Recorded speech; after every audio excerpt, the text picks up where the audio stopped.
Hi, I'm Mal from the Money Study, bringing you another episode of our Take 10 Challenge, up to number 48, keeping records. Got to keep that tax man happy. So before we kick off with the information, there's the disclaimer, facts and figures, information only, it is not advice. Yep, the only problem with investing is we've got to keep track of it, because every time we make a profit, be it when we sell it or on income earning during the year, the tax department wants this little portion, because anything that we get from an investment is indeed taxable income. It's going to get added on top of whatever we may earn from other investments, whatever we get from by working, any other income that indeed is taxable.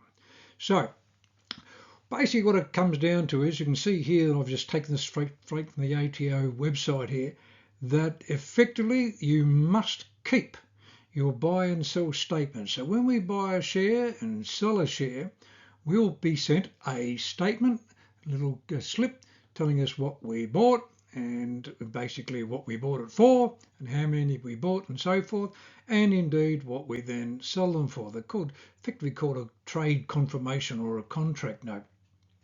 And you can see there, you've got to keep these records for 5 years from the date you dispose of the shares. So just because you might have fixed it up on that tax return the year that you sold them, you still need to keep the paperwork for another 5 years, just in case the ATO want to do some sort of an audit or something like that. Every time we get a dividend, every 6 months or so, we perhaps get a dividend payment, we've got to keep those dividend statements there. We've got to keep those records for also from 5 years from the 31st of October, or if you've lodged the tax return later, for 5 years from the date you lodge your tax return. So if you lodge your tax return before the 30th of October, then it can be from that date, from the 31st of October, or if you do it after that date, then literally 5 years from the date you lodge it. So yeah, and of course, if you're indeed buying and selling a fair bit, which I certainly was doing in the past, this becomes a bit of a nightmare, just in keeping those records and having file boxes full of bits and pieces of paper. But I tell you what, I would rather have a file box full of paper than have the ATO come to me and say, why didn't you keep the information, and cause a bit of a problem. So make sure you've got the paperwork put aside there somewhere. Now, of course, in all of this, it is good for us to not only have information for keeping records to keep the tax department happy, but it's also a pretty good idea. The more information that we keep, the better off we can keep track of how we actually are tracking, how we are going with our investments and so forth. So we can do some comparisons later on. So yep, I created a little spreadsheet using Excel. But if you just went online and Googled a share tracker or something similar, there's oodles of them out there, some free ones, and some of them are really over the top as far as that's concerned. It just depends on to what extent you want to go. But basically, just if you're any good, or even if you've got a friend or family that can just set up a little spreadsheet for you, would be probably the easiest way to do it. And on your spreadsheet, these are some of the things that you really should keep track of to keep track of how you're going. Date of purchase. So we really need to know when you bought this thing, because it literally comes down to, well, okay, 5 years. We need to know when we sold them, that's for sure, but we also need to know when we bought them, so we can actually sort of see what sort of money do we make over what time. So it's, did you really make good money?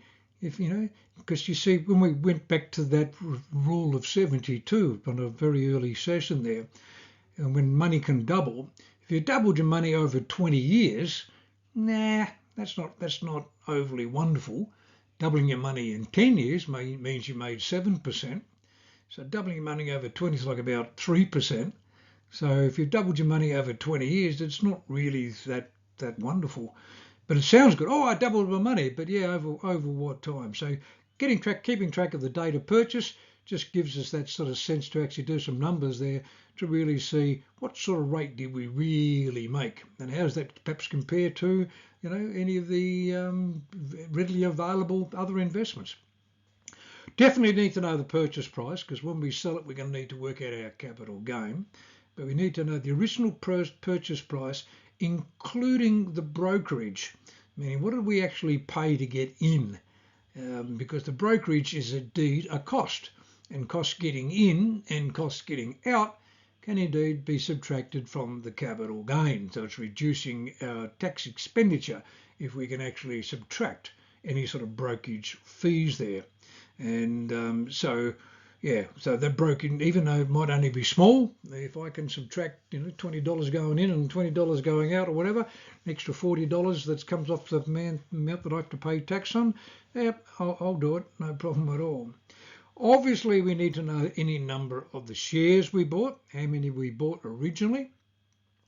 And of course, if there was a sort of a share split, meaning that they indeed gave you twice as many shares at half the price or something like that along the way, then we need to keep track of that, because obviously, if we've got twice as many shares at half the price, we haven't changed our dollar value, but it certainly comes down to the fact that, if the tax department were multiplying our new number of shares by any things changing in the future, we just got to be careful. So basically what it boils down to, keep a note of any share splits, any dividends paid and when,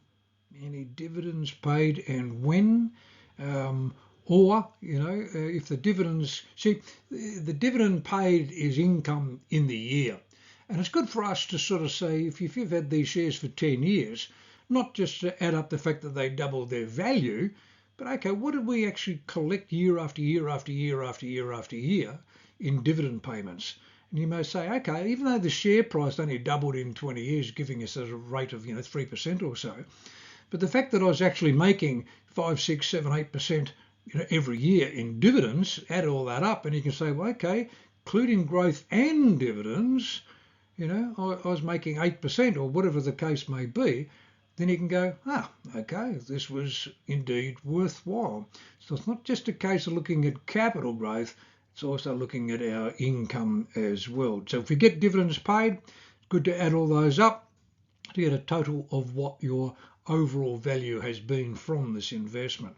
And of course, if we're doing a dividend reinvestment, so the money is going back and buying us more shares in the same company, generally speaking that's automatic, then we really do need to keep a track of that and what price did we buy those new shares at. Because I say you might have bought the shares at $20, but when 6 months later you got a dividend, it was a dividend reinvestment. The company just basically, instead of giving you the dividends, gave you the extra shares. The share price might have gone to $22.78.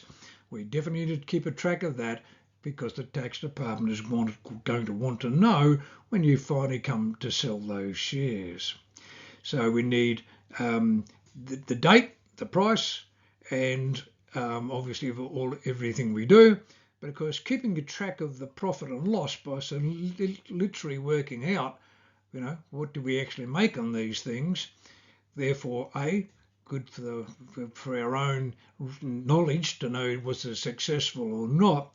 But certainly from a tax perspective, we're going to need that information to basically provide to the tax department.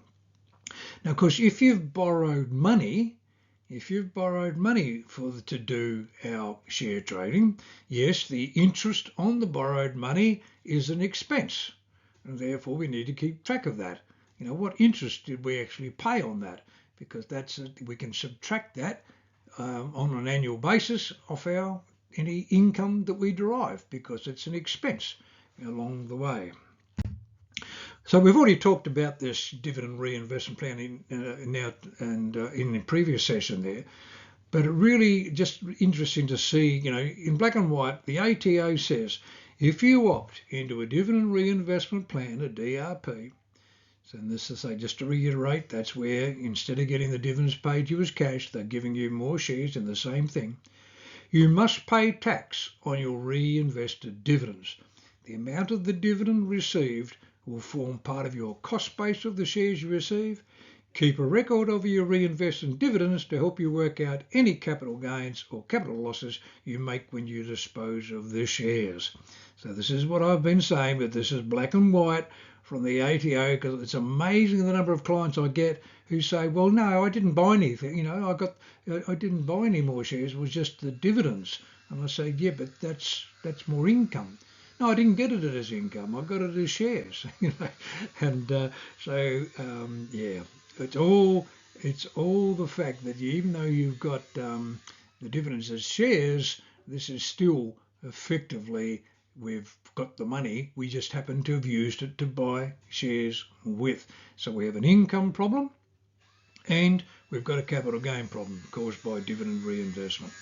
So you've got to pay tax. Even though you bought more shares with it and you never received it, you've got to pay tax on it in the year that you received the dividend. Remembering, okay, if you've got a franking credit, that's certainly going to help, but it also just makes it more complicated when we come to sell it, because we might have 50 different purchase prices on the same share, literally because over the years of 20 years or so, every 6 months we've been given some more shares. So overly complicated, but ideally, if we've got our annual statement, those things help us to give us a bit of information. But by putting it into a spreadsheet, as soon as it happens, so as soon as every 6 months you get the dividend, you just stick it into your spreadsheet that we've now added this thing and got the price, then all we need to do then effectively is just turn around and say, okay, our spreadsheet can calculate all of our different capital gains, or give your spreadsheet to your accountant. He would love you if you had a spreadsheet for that situation there. So we're the Money Study. You need any more help? Come and give us a call.